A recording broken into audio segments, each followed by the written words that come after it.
हमने अपनी ही परंपराओं और संस्कृति को पिछड़ेपन की निशानी मान लिया, जबकि यही चीजें विदेशों में जाकर सुपर हिट हो गईं, विदेशों में जाकर ट्रेंड कर रही हैं।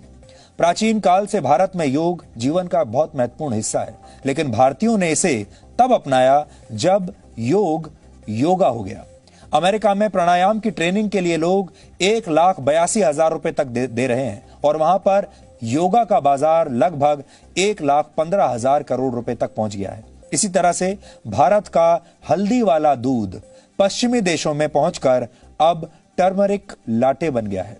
इटालियन भाषा में लाटे का मतलब होता है दूध, यानी इसका मतलब भी वही है, हल्दी वाला दूध। तो हल्दी वाला दूध जब आपको यहां भारत में बताया जाएगा तो आप उसकी कद्र नहीं समझेंगे, लेकिन जब यह कहा जाएगा कि आप टर्मरिक लाटे पी लीजिए तो आप मुंह मांगा पैसा देकर उसे खरीदेंगे।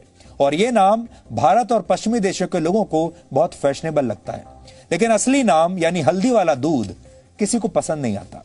लेकिन जैसे ही यह फैशनेबल होकर टर्मरिक लाटे बनता है तो लोग इसकी मुंह मांगी कीमत देते हैं।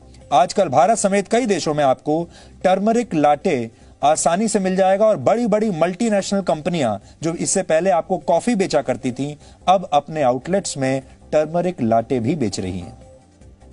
यह अमेरिका और ब्रिटेन में एक लोकप्रिय ड्रिंक बन चुका है और वर्ष 2025 तक पूरी दुनिया में हल्दी का बाजार 14,500 करोड़ रुपए से ज्यादा का होने की उम्मीद है। भारत के गांवों में टूथब्रश के बदले नीम के दांतुन का प्रयोग अक्सर किया जाता है और वहां यह बिल्कुल मुफ्त में मिलता है, लेकिन विदेशों में इसे च्यू स्टिक्स का नाम दिया गया है और इसकी कीमत 200 रुपए तक होती है। आपने अपने बुजुर्गों को अक्सर गांव में चारपाई का इस्तेमाल करते हुए जरूर देखा होगा। हमारे गांव में आज भी आपको चारपाइयां मिल जाएंगी।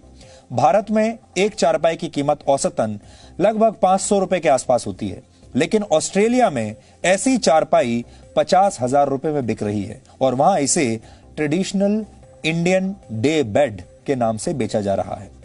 हमारे देश में गौमूत्र को लेकर बहुत सारे लोगों के मन में गलत धारणाएं हैं, लोग मजाक उड़ाते हैं। पेट संबंधी बीमारियों में आयुर्वेद गौमूत्र के सेवन की सलाह देता है और कई गंभीर बीमारियों में भी यह फायदेमंद होता है। और अब विदेशी कंपनियों ने इसी गौमूत्र के 7 पेटेंट्स हासिल कर लिए हैं।